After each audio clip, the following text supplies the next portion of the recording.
I know you had a very different story in mind, and then everything kind of changed. Pregnancy impacted you, life impacted you, this lovely lady here impacted you. But before we jump in there, let's talk about dog catchers. And I think it'd be fun to start there. Sure.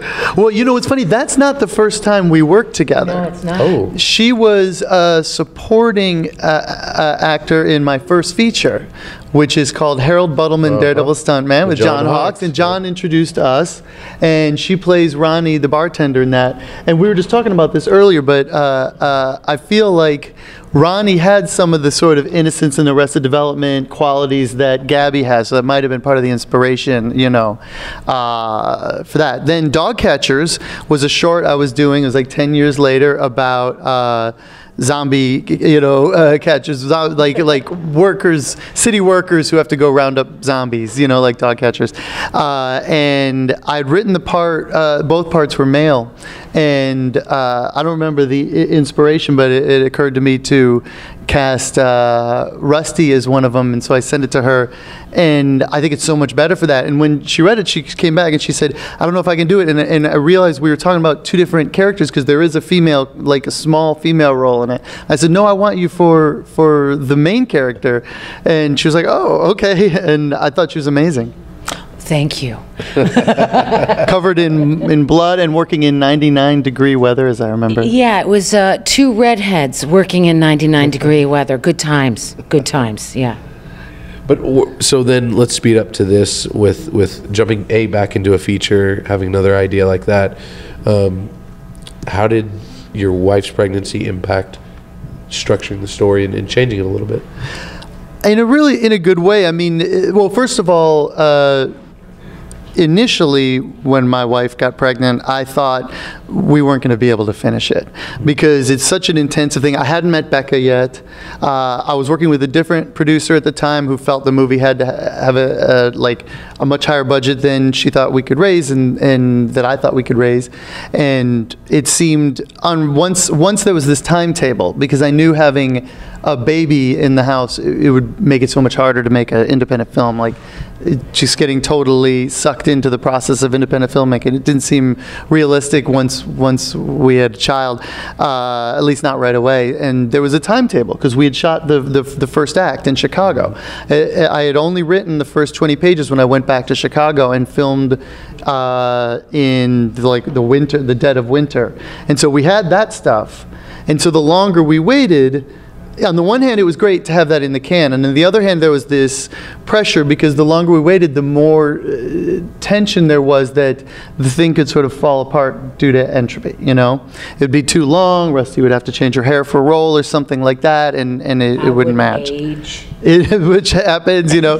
And so, when she, and then it also, my wife was playing a role in it. So when I started to brainstorm what I could do with her part, I realized that her part was actually better and more interesting, and it was cleaner and simpler if her subplot was that she was pregnant, instead of what I had, which was like a whole relationship with a guy, and there was another character, and all that got ditched. And but I feel like the biggest improvement was condensing the time frame. So because we were going to try to do it in this really like short schedule on a shoestring basically compared to what we had planned, I was cutting scenes and stuff, and in the process it became more of just a short weekend trip, which is, I think, the way the story should have been, you know. Did it help that, like, for instance, your cinematographer is someone you knew, someone you'd worked on, and you could shorten the days? I mean, Becca was talking about y'all tightened the schedule time-wise. Yeah. Made everything much tighter. I mean, that must have just been kind of crazy. Oh, it was totally crazy, because, you know, I met Becca in October, and I knew we couldn't shoot any later than the beginning of January, just timing with the baby, and also with Rusty's schedule when she could come out to LA to film, which, you know, that was the block of time we had. We had so little time that all the normal sort of planning that I would do with the DP, storyboarding and all that stuff, we couldn't really do. So Tom and I really had to go based on just our instincts about the scene, and we talked about it, but a lot of it was planning in the moment. You know, we would get them in the moment, we'd block it and figure out how to shoot it based on that. And once again, I think it all feels organic to me when I'm watching it. So I feel like I'm happy for those limitations we had because it led to the movie we made. Rusty, what was it about the script you fell in love with? Oh, well, I fell in love with Gabby. I thought that Gabby, I know about 20 or 30 Gabbies, and I've always wanted to play roles like that, but because I'm mostly known for that blue-collar chick with the heart of gold who tells it like it is, who's tough, you know, I really wanted to play more, I guess, closer to me, even though I hope I'm a little bit more mature than she is. It's still questionable. But that really said something to me. Also, Frank was very open to something that I've been working on as an actress, which is following the Bechdel test, which is, if you're familiar with that. And when I said to him, I want more scenes that have to do with two women having a relationship that has nothing to do with the man and has to do with these two women in their lives, he was more than open about it. And because of that, the relationship that I have with Stephanie Weir, who plays my sister, was, as far as I was concerned, really fleshed out, really fantastic, really true to life. And because he's so flexible in manners of that, but also very structured in other areas that I need as an actor, it was kind of perfect. Wow, can we talk about then writing those scenes? Because I think, obviously there's the love story element, but I think to me the relationship I was most interested in was that relationship and awesome. it coming together. Can you talk about writing the dialogue? Because it's a tough relationship. Yeah, go ahead. Well, it's funny because it's most of it is what I wrote. It just felt authentic to me, you know. But there was definitely like there would be a moment here or there, and she would say, "I don't think that this situation would happen," and that's sort of what she's talking about with the Bechdel test. I remember there was one change that I thought was amazing where. We had them talking about her husband cheating on her. So her sister reveals that her husband is cheating on her. And Rusty rightly pointed out, she says, I think that's so boring. Once again, you know, women talking about how they want a man to appreciate them and all that. And so I changed it to him cheating the company. If you remember, that was the big revelation. It almost got thrown in jail and stuff. And so little tiny decisions like that can make a big difference in terms of how cardboard or forced your female characters can be. And the Bechdel test is funny because it's really a pretty low threshold. As I remember, it's one single scene in the movie has two women not talking about a man. That have names. That have names? Okay, I didn't remember that part. Yeah. But obviously we were going for, and really what it comes down to really with the Bechdel test is just having female leads. Because if you have a male lead, if your movie revolves around that character, there's a good chance you won't have that. I mean, I don't know if that happens in Buttleman because John Hawkes is in every scene in that movie. So there's just no scene between two women in that movie. So really the Bechdel test is just about having more female characters and more characters that are fleshed out and not cardboard.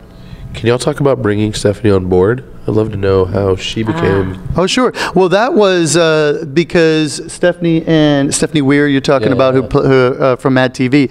Stephanie and Rusty share a manager. Yeah. And so we were able to get to her through Rusty's help through that and through our casting people reaching out to her through the manager. So that was something where we had Rusty, and Rusty's a really respected actress in Hollywood, and so that is a... $20 later.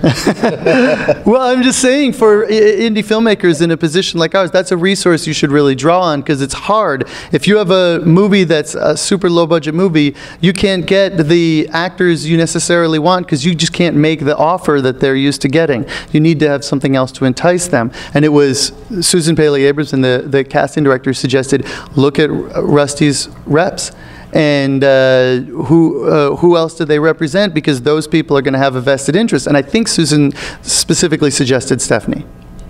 and Justine Hem. And they also specifically suggested Todd Stashwick and both of them. My manager too. Who also has the manager. So it was like not intentionally a package deal for the manager. Love to jump to Todd. I think my favorite other scenes in that are the flashbacks. And can you talk about where that came from, and Rusty, how much fun that must have been?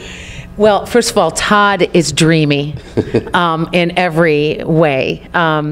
He's a great champion of other actors, quite a feminist, and so working with him was just a joy.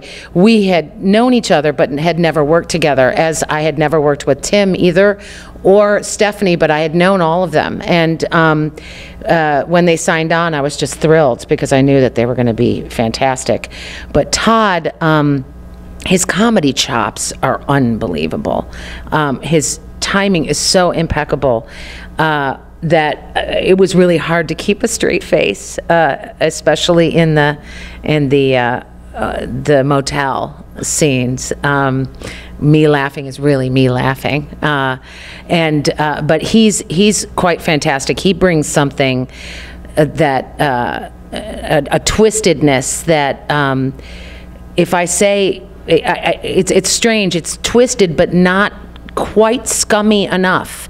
There's still an innocence to his twisted behavior, and maybe it's because he was brought up in Chicago. It's that Midwestern sensibility. I'm not sure, but he's quite brilliant, and a lot of his scenes are like my favorite scenes. So yeah.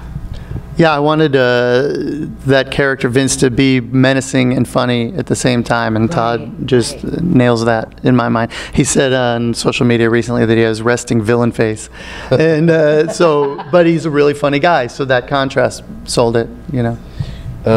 What does it mean to get into specifically a writers' festival, and a festival that highlights the story, the structure of the story, and everything, the meat of the story, not just, film? It means the world to me. It's really thrilling. I've worked as a screenwriter for years, but I came out to be a writer-director, and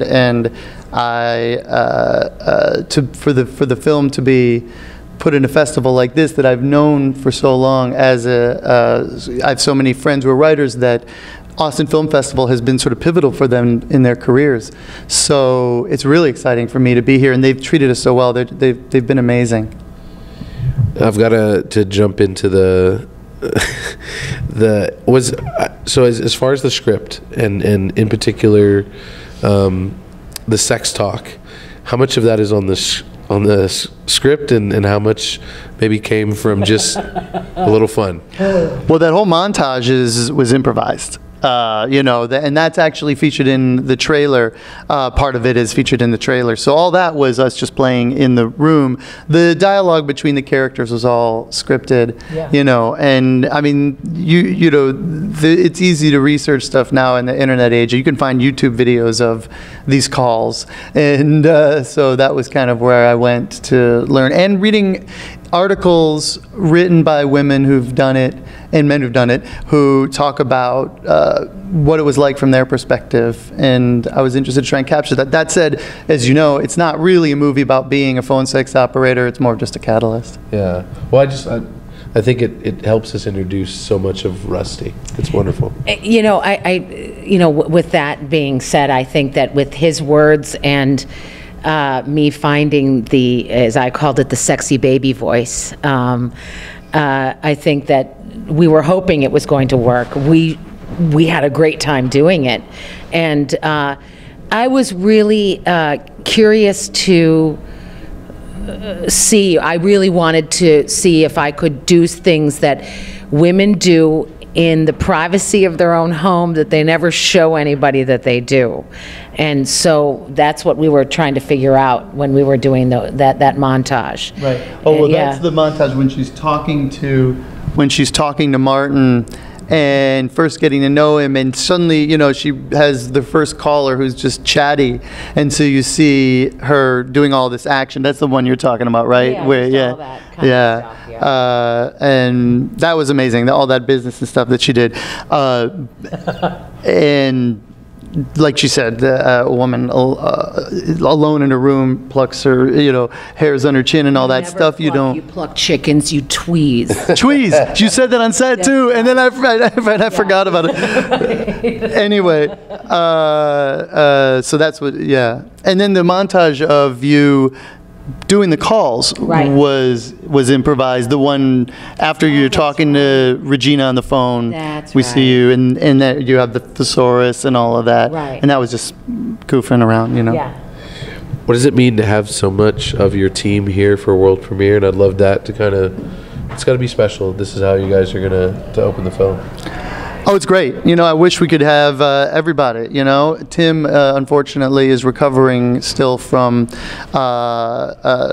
having health issues, and so he wasn't able to be here, which sucks. I would love to have the whole cast and everyone be able to attend. He's really improving quickly. You should just talk to him. Yeah, I just talked to him. He's doing great. So, So, you know, hopefully soon he'll be there too. But it's just great to be here. It's a great town for indie film, you know, and so it's a great feeling to be able to premiere in Austin. Well, guys, I was blown away with how much I love the film, and thank you guys for bringing it here and bringing so many of your team here. Oh, thank you so much. Thanks for talking to us. yeah, thank you very much. This is fun. Very fun. Cheers.